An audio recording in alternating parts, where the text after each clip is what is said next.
Welcome to the Power of Love show, sponsored by the D.D. Jackson Foundation, where we shine a light on loss and grief and how it impacts our lives. We are here to provide hope, resources, and a community so no one feels alone in their grief. Enjoy the show. Welcome to the Power of Love show, sponsored by the D.D. Jackson Foundation. Yes, it is me, T.J. Jackson, and I'm here with my eldest brother, Taj Jackson. Hey, what is going on, man? How you doing? I'm great. This is a special show. Why is it special, Taj? Because TJ, it's our 300th episode. All right, so before we get to a really cool graphic, I want to say something very, very important, and that is a big thank you to Taj, to Terrell, to the entire D.D. Jackson Foundation board, to the entire D.D. Jackson community, to everyone who played a big part in making this show what it's become. When we first came up with the idea to do a show like this, I thought we were hoping for 50 episodes. And here we are on number 300. So let's see something really cool to designate. What's the word, Taj? I should know this word. To denote our 300th episode. Yeah, you're getting worse.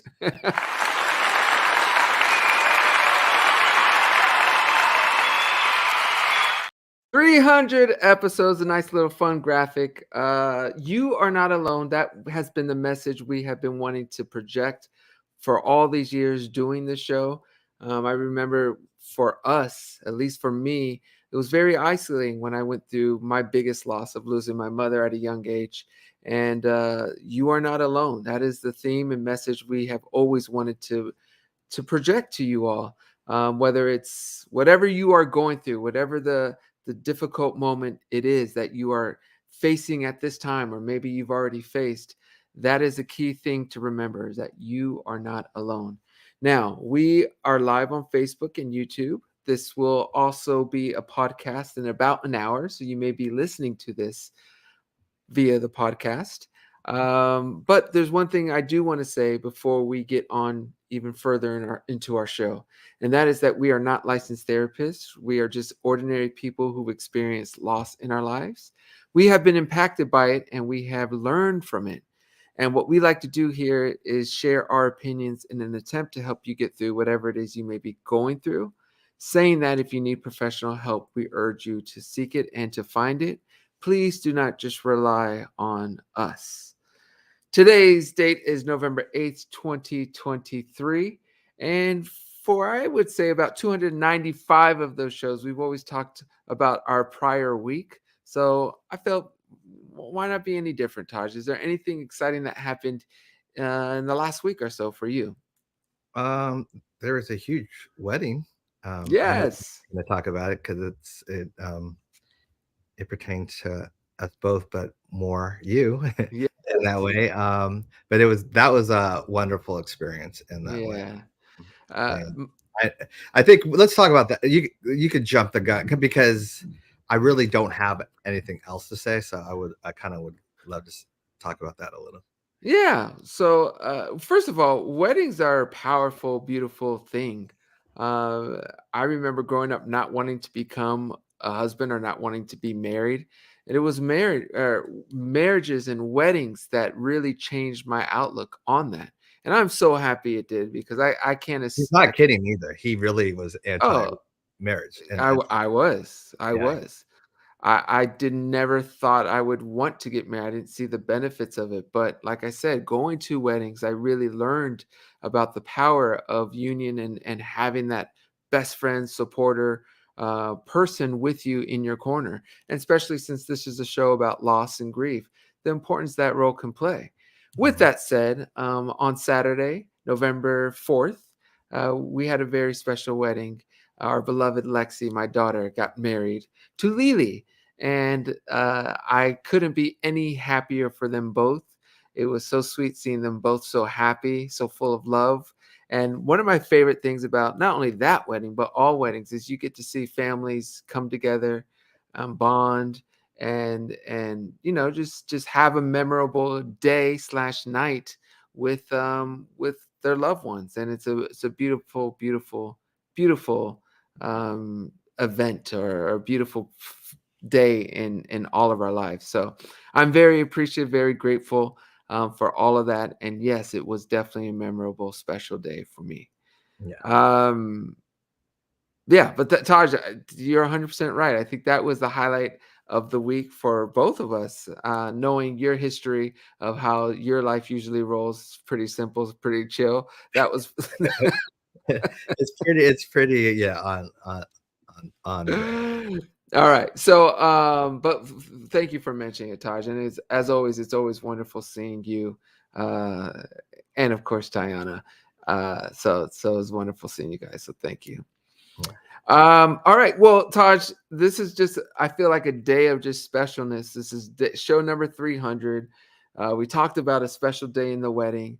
And I think if it's okay with you, we should talk about our special guest who will be joining us for this special show. Yes. Is that cool with you? Let's do it. All right. So, as we commemorate a significant milestone, the 300th episode of the Power of Love show, we have the privilege of welcoming a very, very, very special guest to the show. Caroline Baumis, who is not only part of DDJF's board of directors, but also an integral member of our team, will be joining us. Yes. Caroline has over 25 years of experience in the nonprofit sector, with an emphasis on youth and families. Caroline began her career at AmeriCares, where she quickly became the executive director of Camp AmeriKids, one of the first camps for children with HIV/AIDS in the tri-state area of New York, New Jersey, and Connecticut. During her tenure as executive director, Caroline participated in several relief missions across the globe, including the Albania Refugee Crisis in 1999. Caroline decided to get her master's degree in social work from Fordham and went on to work in the field of social work at the Westchester Institute of Human Development.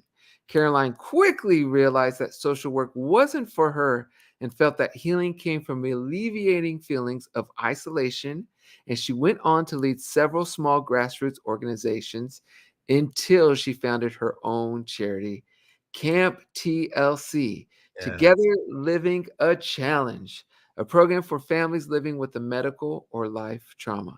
Since its inception in 2011, Camp TLC has run over 40 programs in 5 states, including the challenging region of Pine Ridge Reservation in South Dakota.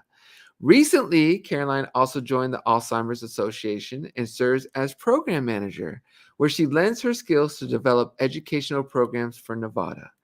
Caroline joined the board of DDJF in 2019 because she believes in the healing power of music therapy and is working to help expand our programs in the state of Nevada. Here today to share insights into her valuable work in the nonprofit sector and offer a glimpse into her personal journey. Without further ado, ladies and gentlemen, please welcome our dear, dear friend, the one and only Caroline Baumis, to the Power of Love show. Caroline.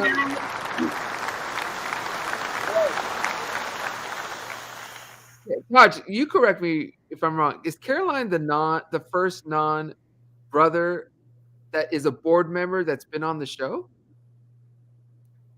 Am I saying that right? Yeah, I She's think. the first board Yeah. member. You're Yeah. the first non-3T face on the Power of Love. Yeah. So that's part of DDJF. Yeah. I had to look up the day we met at camp. It was 2013. Wow. Was it? Yes, because you were having camp in Watts and we were starting our camp. And I was like, who are these people on my turf? Because I love it. Music. All my favorite kids were in your class. So I was the one that was just walking back and forth trying to distract them. Like, I'm here. Don't forget about me. You're all the way from New York. Well, it's been a long time.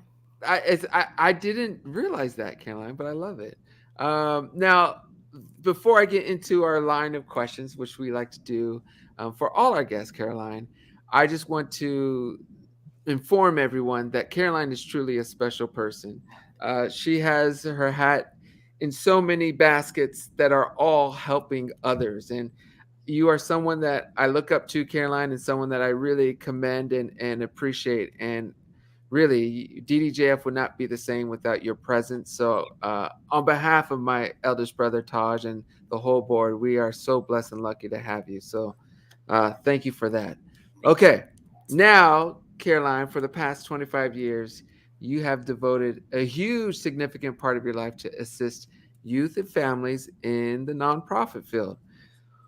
My first question to you is what initially ignited this inspiration within you, and what continues to drive your unwavering dedication to making a difference in the lives of others after all these years? Good question. My first job was with AmeriCares, and it was just this magical, amazing place where you worked hard, you play hard. It was very small at the time. I probably maybe 50 employees. And it just, I can't give it justice, but I hated going home on Fridays. I just loved being there. And within that, I grew to be a humanitarian, and to care about others. And I made that commitment that I wasn't going to build a career on money or that window overlooking Manhattan. I wanted my life to be something that I would make a difference. And that kind of kickstarted it. Like, that will always be my number one, hugest piece of my heart, will be my AmeriCares chapter. Wow. Yeah. Taj, were you going to say something already? Taj, by the way, Caroline, Taj always waits till the end before he starts asking questions, but I felt something. Maybe it wasn't a question. I just said amazing, because it is amazing in that way. When someone decides I'm going to, the humanitarian route as opposed to the glitz and glamour route that we're conditioned, by society to go after, it's commendable in that way. And you can, you obviously, Caroline, that in that way, because it's like, that's why we do this is to help others and that. But for people listening and stuff like that, it is sometimes it's the harder route, but the more rewarding route, I would say. Yeah. And the communities and the bonds that you make in the nonprofit sector are just, unbelievable. I would not have gotten through this summer without all of those chapters of people coming forward from AmeriCares. Every part of my nonprofit career, people came forward to just support me through that summer. So that's great. And Caroline, I commend you, because I love how you realize that that's the value in life, is that you don't, I love that. And I would say the vast majority of people never get there, and I guess maybe it was your experience at AmeriKids that really solidified that life isn't about material things. It's about connecting and making a difference. And that is a lesson that, like I said, most people never get to. So for you to see that and experience that and realize that when you did, and again, to continue on, even deeper into the world of healing and helping others, has been a beautiful thing to be part of, to see you do. So I commend you for that. Yeah. Very much so. And, I feel that I'm on the lucky end of the spectrum. I've always worked in diverse communities. I have friends across the country, and I love my job. I love my job at the Alzheimer's Association. I love when I take days off today to work on board stuff that I'm behind on and campaigns, but it fuels my passion, and it's what gets me up in the morning. So it's not work. Love it. Love it. So obviously motivated by your dedication for serving others, you took the very bold step of establishing your own nonprofit organization, Camp TLC, which stands for and represents the powerful idea of together living a challenge. What inspired this creative name? And as you embarked on the journey of bringing your vision for Camp TLC to life, what have been the most gratifying as well as challenging aspects you've encountered along the way? The name was by fluke, because I originally had this idea and I was going to go across country in a tour bus and a big tractor trailer. And my friend, they turned over the Joey DiPaolo AIDS Foundation because they were kind of dormant. And they had a program called Camp TLC Teenagers Living a Challenge. And if you own a business or have a nonprofit, changing the name is absolutely impossible. You might as well go and get a whole other nonprofit status. So we just cut the other board and we're like together living a challenge. And I think that was the whole purpose of it. It was to bring people that would feel isolated together, and we're all living a challenge. Everybody has something that they're going through, at some time or another. I just put on the overlay, all the information for Camp TLC. You can learn more about Caroline's Camp TLC at thecamptlc.org or on Facebook, Camp TLC, connecting kids that break the mold. I love that. So, Caroline, I want to ask you, who specifically would you say is Camp TLC for? Who do people? When should I definitely reach out to you and the foundation when I or someone I know is experiencing what? Yeah, that's a great question. Camps kind of evolve throughout the years and depends on where we are. We do a lot with special needs families and families that are going through life-threatening illnesses. We've done work in foster care. We've done work in homeless shelters. It kind of it's varied on who in that site can help us lead a project. And obviously funding is a huge part of it as well. So it's kind of evolved into what I've wanted to be, but it also has the freedom to think out of the box and come up with new solutions. Okay, so I had the email up. I'm going to put it right back up. But is this where people can learn more information? Absolutely, yeah. The camptlc.org or on Facebook, Camp TLC. Beautiful. Okay, cool. I want to make sure we get that because I know Caroline. Whatever Caroline does, her heart is into it. So I want to make sure all of you have that information. Now, unfortunately, like so many individuals who work in the grief space, you unfortunately have experienced your own loss and endured the depths of grief. While this past year was particularly heavy for you, Caroline, you found solace and strength in what you refer to as the 5 pillars. Now, these pillars, which include distance, work, support system, Peloton, and gratitude, proved to be invaluable for yourself during this time. Can you share with us a bit about what each of these pillars entails, how they provided you with support and resilience, and offer any advice or guidance on how we can identify our own unique pillars that can help sustain us during difficult chapters of life? Sure. And I just want to start by everyone's grief journey is different, right? And everyone has different losses. And I understand a parent or a spouse or a child can be different, from the losses that I had. This was just what I needed to do to get that gut punch feeling when you lose somebody that's really important to you and you wake up every morning and it's like a nightmare. And you just want that feeling to go away. You want to wake up to some kind of normalcy, and I didn't want to be, as I was, staring at my window, seeing happy people going, that's not fair. So there are things that just really helped me throughout the summer. And number one would be distance, not being in my hometown, not being 25 minutes from Gina or my brother Michael. And obviously I wasn't going home every weekend. So I didn't have those memories. And for me, I've been looking at, I think about them often, but it's more in chapters of my life. The holidays are coming and I'm thinking of holidays we spent together, childhood chapters, because that's really what you have to come to terms with, right? Those special parts of your life, your new normal is not with them in it. So the distance for me really, really helped. My brain wasn't processing the memories as much as it was able to process the grief, if that makes any sense at all. Yes. My brain wasn't able to process the memories. Say it one more time, please. My brain didn't have to process oh no, that's where I was I saw my brother at lunch there last week, or Gina and I always ate lunch here. It wasn't doing that. It was just focusing on the loss that I felt in the moment, not surrounded by all those memories. I wasn't in my hometown. I wasn't driving by her house, and all those things that to me would have been incredibly hard to deal with. What advice would you give to someone who's dealing with, let me say it this way. You had a tough year. You had a very tough year. And it was, I don't want to say succession, but there was multiple things that happened that made your year even more challenging and difficult. even supporting others that have difficult years. You're surrounded by helping others who are going through some of their challenging moments.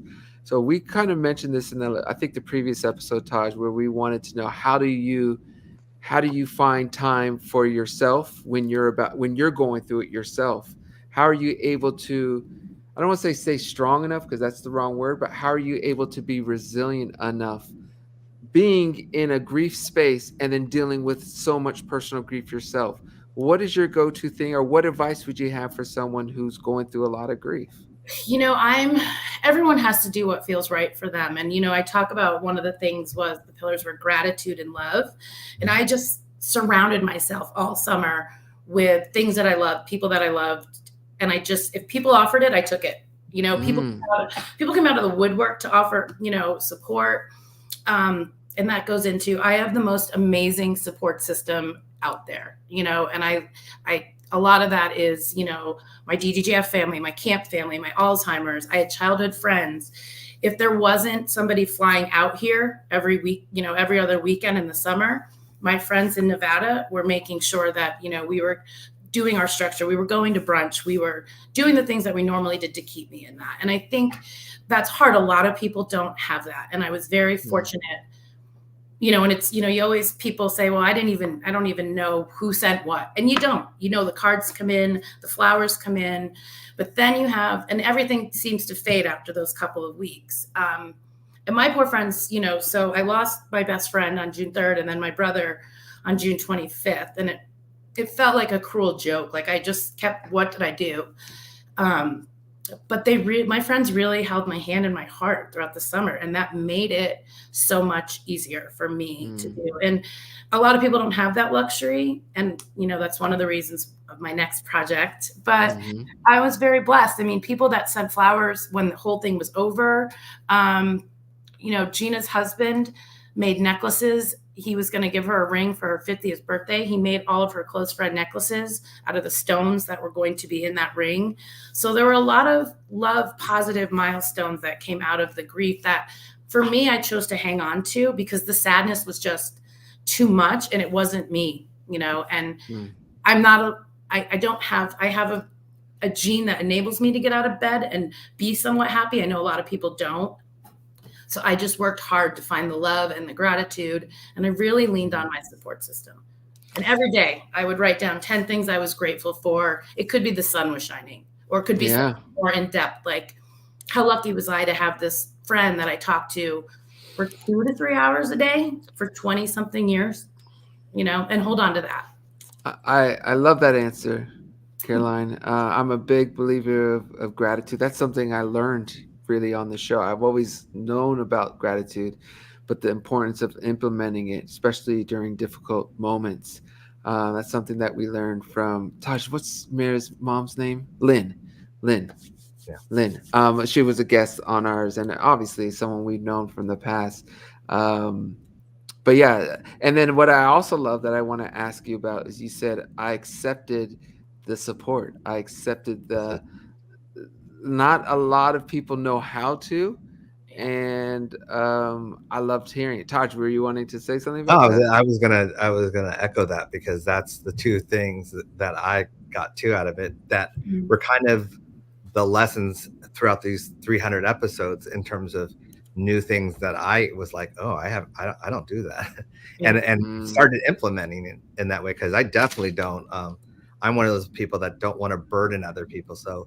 That's the second time we've heard a guest say, that accepting that help and accepting people to help you, which is, it's healing for them. They feel like they're helping you. They feel like they're doing something. I get it now, but for me, that's not how my brain was operating in that way. So I thank you for re-emphasizing that. Yeah, and it was hard. I mean, it's hard because it was so important for me to just hold on to that love. Like life is you don't get the highs in life without the lows. You just don't, and part of the lows are when you lose somebody that you love. And so I was on a mission to just create the most highs and things that I could to just get through that gut punching summer where things eventually they'll never be normal. They'll never be what they were, but I was used to my new normal and could handle it in a healthy way.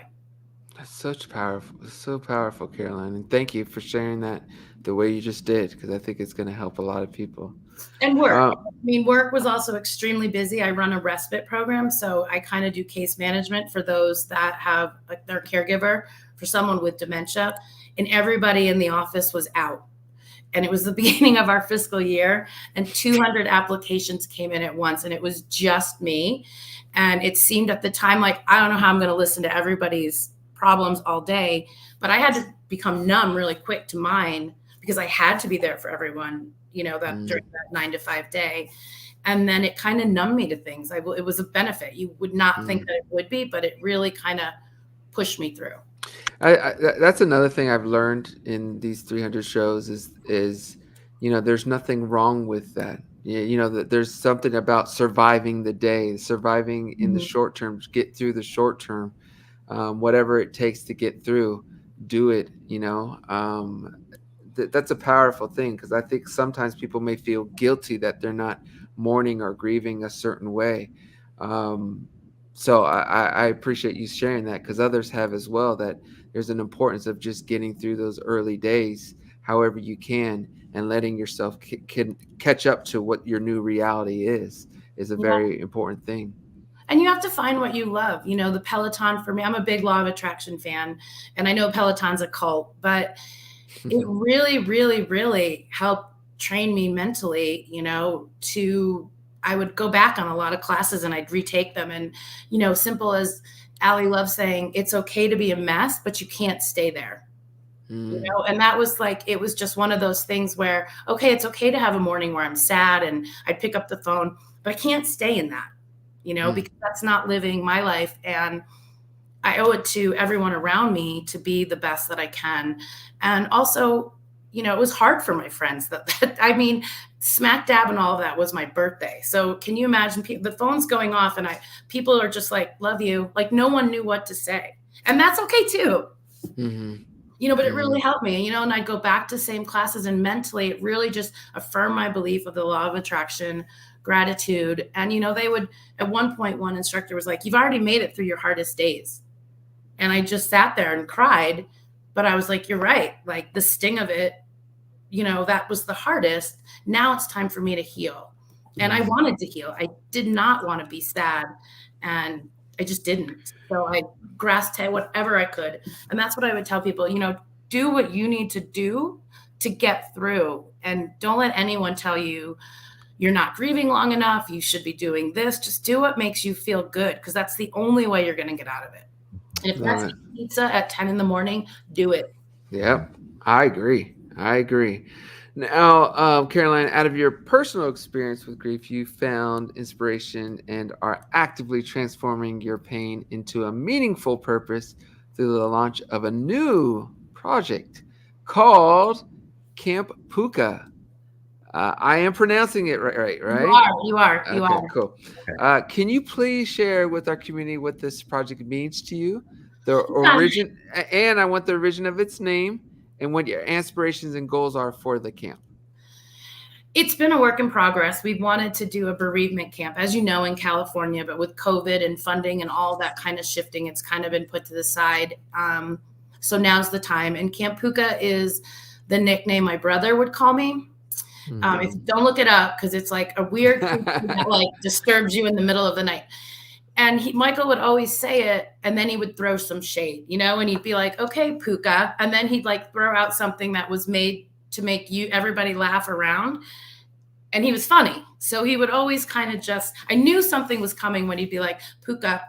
So, in honor of, that relationship, and, we've had a lot of loss in our family as well. I just want to create a healing place where people can go and get the support that they might not have that I did, or learn to latch on to the things that they love. There are days I would just put on music and it would change my mood instantly. So find what that is. And I want to create a healing place for families to go, because there isn't. There's programs for kids, there's programs for adults, but there's no programs that really take and heal as a family, but create new memories, make more of those highs, because the lows are going to come. Love that. Love that. So, when do we have a website or any information yet No, on Camp program? Okay. No, we're just getting there. It'll probably be in New York. It'll be next, probably we'll see in the spring or fall. But it's just going to be a warm place where people we'll have yoga and music therapy, obviously with the DDJF, and just create a place where people can, as a family, just create new memories. We'll pay tribute to all of those that we've lost with our memorial wall, and just let people know you're not alone. And hopefully people will meet people that will become their support systems that then they can rely on throughout the year, like I had. Love it. Love it. Love it. Love it. Well, as everything you seem to do, Caroline, you do it with your heart and soul and with, with purpose. And I'm excited to see this come to light. Now, I mentioned this in the beginning, in the intro, that we obviously appreciate and value your role at DDJF. You are the Director of Program Development for the D.D. Jackson Foundation. You joined the board in part because you believe, like us, in the profound healing potential of music therapy. Our listeners often donate to help fund our Music Heals program, so we thought it would be interesting, as someone with an insider's perspective, if you could share with our generous community some firsthand experiences you have had during your visits to DDJF's Music Heals sessions to give them some insight into what we at DDJF do.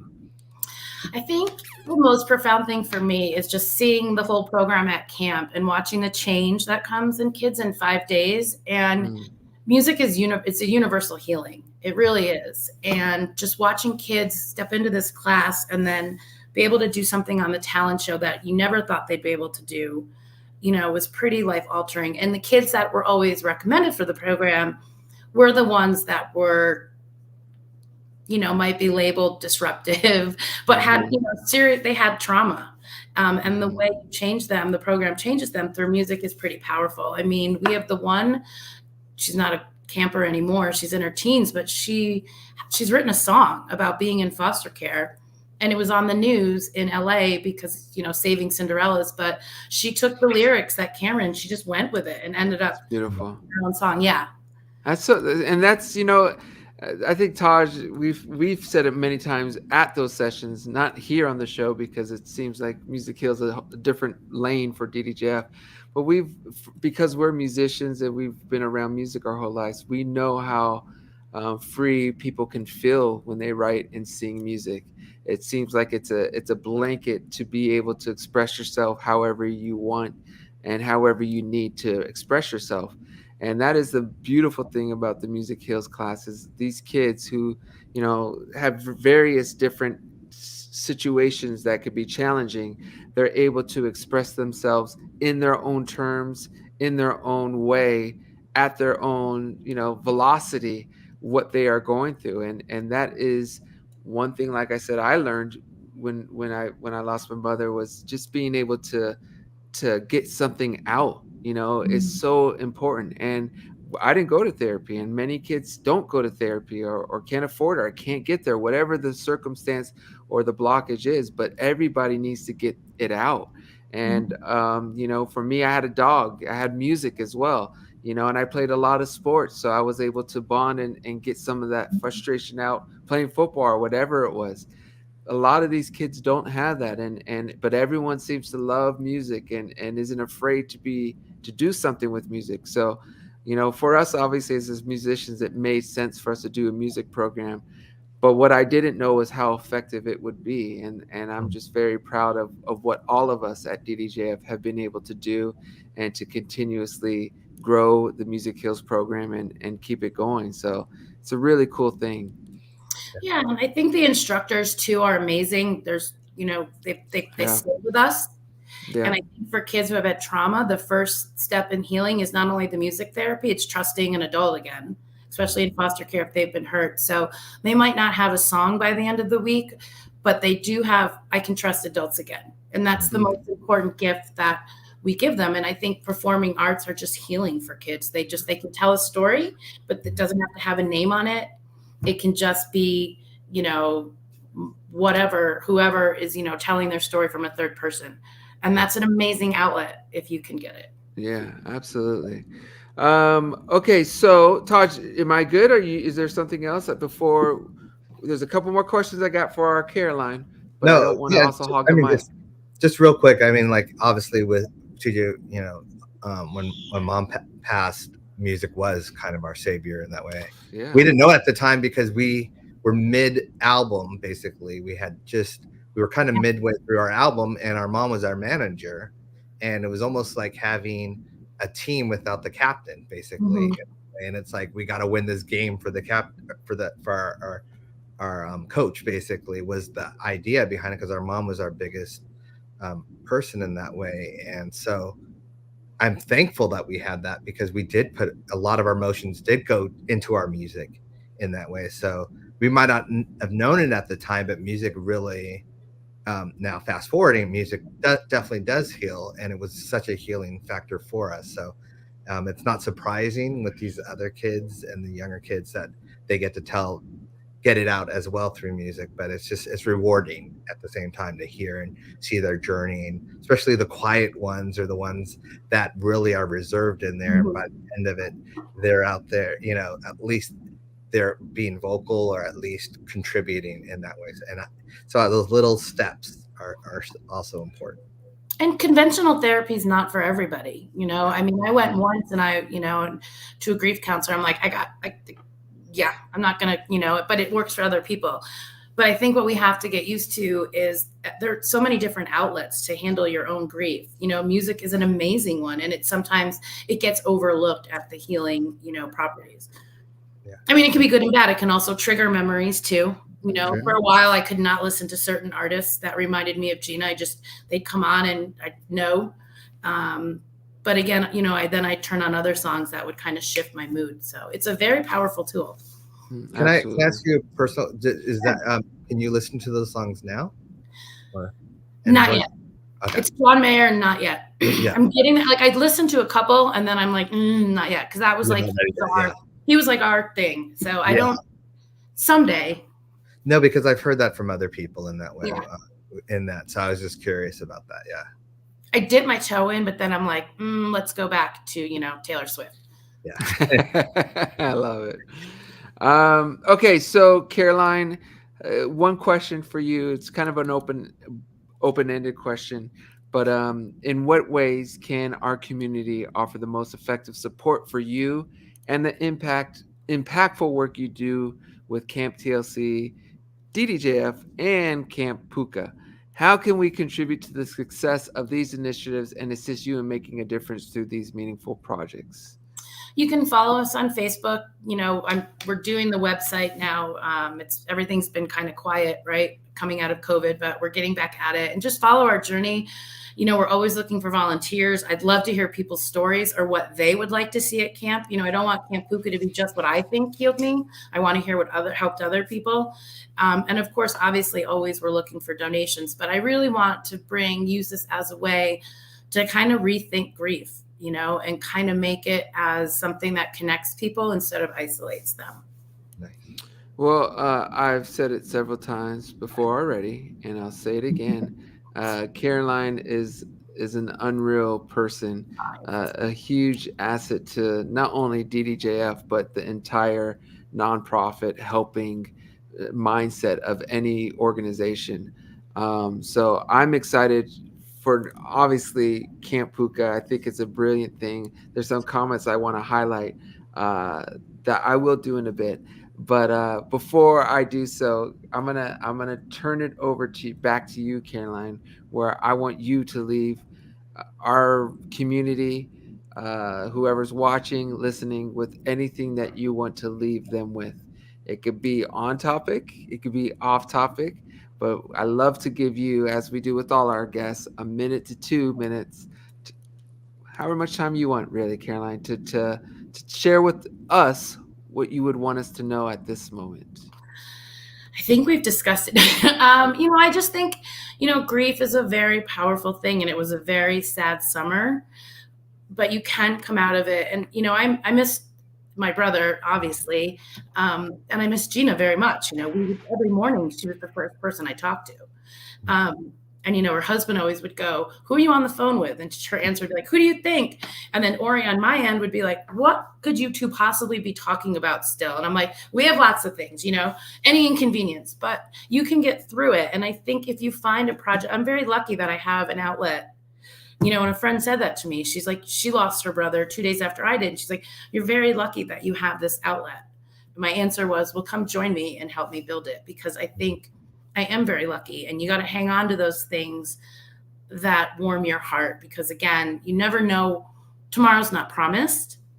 And so how do you want, what do you want your legacy to be, and what do you want it to be? And Gina's only, her and my brother only wanted me to be happy. That's, Gina would say every day, "Just be happy, Kier, just be happy." And I made that promise to her that I would choose to be happy and, make myself be happy. And she'd probably be now like, "You should be over this. It's been 6 months. Like, move on." That was Gina, So I think, I remember those things all the day, and they make me laugh, and she's still in me. And, I think of things my brother would say, because he was really funny, and just hold on to those people. But if you can, look for the joy, because it is still there. It just might not be what you think it is. Well said. Well said. Let me put a couple of things. Lana's little thing says, "Caroline, you really are a courageous soul. Very inspiring." I have to say next. I thought I would cry, but I'm doing okay. And then Lana also say, "Families grieve and often become distant rather than together. I love, love, love what you're doing, Caroline, for families to heal together." All capitalization on the word together. Thank you, with 4 hearts and 100. So I agree. There's something that can happen when we lose and grieve. Families can be separated and more distant. So the fact that Camp Puka is gonna try to help that, that unity and that bond is awesome. So one more special message we have is from our own Miss Caitlin Thorey, who says, "We love you, Caroline." I love you guys too. That's 100% true, and exactly. But I think that is it. I think we've touched on everything. We are at close to the 45-minute mark. Taj, was there anything else you may want to ask Caroline or share with Caroline? And then also, Caroline, if there's anything else you want to say to our community. No, I mean, obviously, just really happy. First of all, happy that's the 300th episode, 30th, shortchanging us, 300th episode. And that it's with Caroline. It's like those two things are awesome. I remember the prospect of her coming on to our board, and how excited we were, and just hoping that she would be a part of it and see the value of us in that way, because we were so young back then in terms of our the foundation in that way. And it really is about credibility, but it's also about the strength of your board in that way. And we have such an amazing board, as we always say, and we're just always so grateful. And it's amazing that this is the first time, I think, as you mentioned, that we have a board member on our show, officially on our show in that way. But we're very honored and blessed to have you. Thank you. I feel the same. And I mean, I've watched the DDJF grow from one program, I think ours, right, in Watts. Yeah. Now we're in New York. Yeah. Michigan. We're going to be in Nevada. Yeah. So, I mean. And of course, still LA. So, yeah. LA, still in LA. Yeah. And it's amazing that it's just, and if we had the money and people should donate, and we could be in every city. And I think that's what we all want, because we know the importance of this program, and everyone in our group is so special and so dedicated. So it makes it really easy. Yeah. Well said. All right. So I think I owed Todd a call, so I got to quit. All right. Well, let's wrap it up. But again, a special thanks to you, Caroline, for being here for our special episode. And of course, thank you to all of you out there in the community who have supported DDJF.